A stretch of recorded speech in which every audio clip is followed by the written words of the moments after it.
Thank you. Now moving on to agenda item 12, the year's programme. We're going to consider the motion that's going to be proposed by the Leader of the Council, Jeremy Birch, and seconded by the Deputy Leader of the Council. And I call upon the Leader of the Council, Councillor Birch, to speak. Thank you. Thank you, Madam Mayor. Well, 2 weeks ago today, a lot changed, didn't it, locally and nationally? Nationally, we now have a coalition of two parties that are both.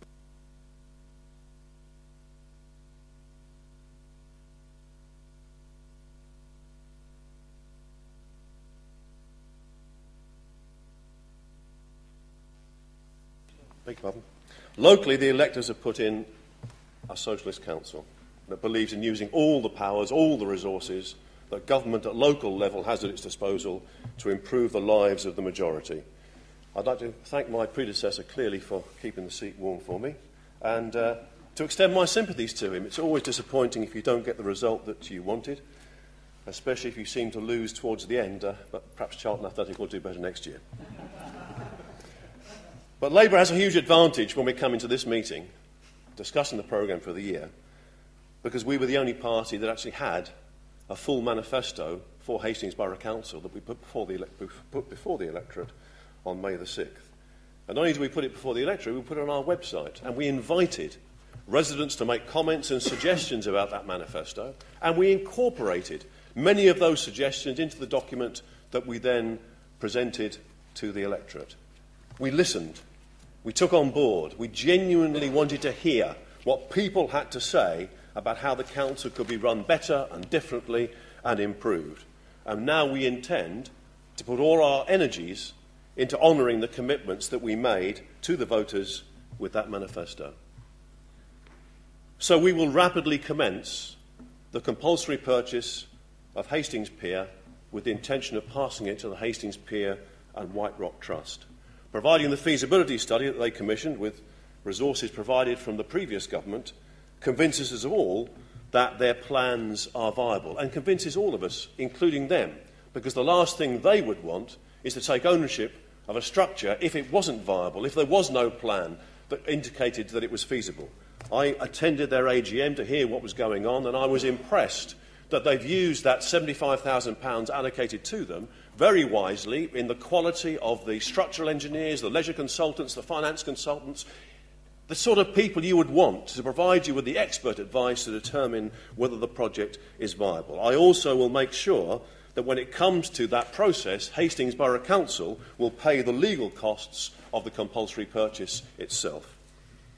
We also support the My Place bid for St Mary in the Castle, a project that was approved unanimously, actually, by this council earlier on, and I've already had meetings with both Hastings Trust and the current tenant, and as we are nearly in June already, we will do all we can, working with those two people, to ensure that Hastings, that St Mary in the Castle, can continue under its present occupant until the end of 2010, which is clearly what the present occupant would want to happen. We will put art and culture high up on the agenda of this council. With the resources that we hope we can unlock from the Arts Council England, we will make sure that Destination Stade and the Jerwood Gallery will be touching every community around the town. We believe in culture for all.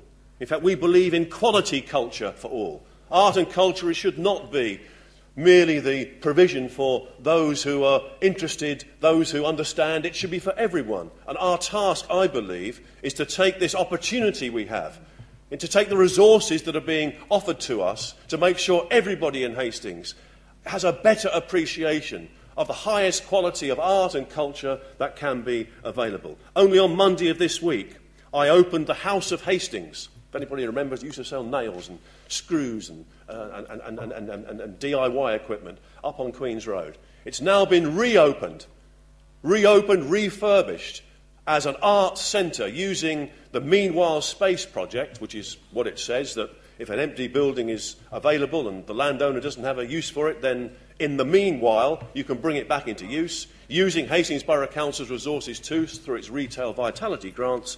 That is now a home right in the heart of the town centre for art and culture, a base for the Coastal Currents Festival that we will continue to support, How better can we bring art to ordinary people, to ordinary shoppers, to ordinary passers-by, to ordinary residents, so it's not merely there for those people who have traditionally been involved in those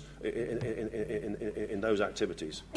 In opposition, it was us who raised the need in this new climate, with these new opportunities for Hastings. It was us who raised the idea that we required a new cultural strategy for the town.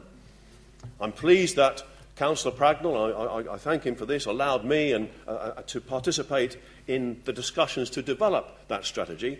We now intend to oversee its publication. And at the heart of that strategy, at the heart of that idea, will be taking art and culture to the community, but also at the heart of that idea will be maximising the potential for the economy of Hastings from the opportunities presented to us by the Jerwood Gallery and Destination Stade. I intend to have a very early meeting with the Jerwood Foundation to discuss that very issue. How can we together make sure that in terms of visitor numbers, in terms of spend, we can maximise the opportunity this is presenting to the people of Hastings to improve our economy? We are determined as a new administration to make sure that the regeneration of our town continues, that huge investment that we've enjoyed. And only this afternoon I was doing a tour around the Station Plaza Health Centre as a result of £14 million invested from the previous government, right next door to the Station Plaza College, Sussex Coast College, Hastings, don't forget, Sussex Coast College, Hastings, built with over £90 million from the previous government. You can see physically now the regeneration of our town, the revival of our town, a new railway station, a new college, a new health centre, a university, now the university centre too, with the university centre expanding to be built on the back of the post office on Priory Square. We want to continue with that programme, but in addition to that, we want to make sure that all that potential, all that employment space in particular, that we as partners in C-Space have been able to make sure is provided, that all that opportunity leads to more jobs for Hastings people.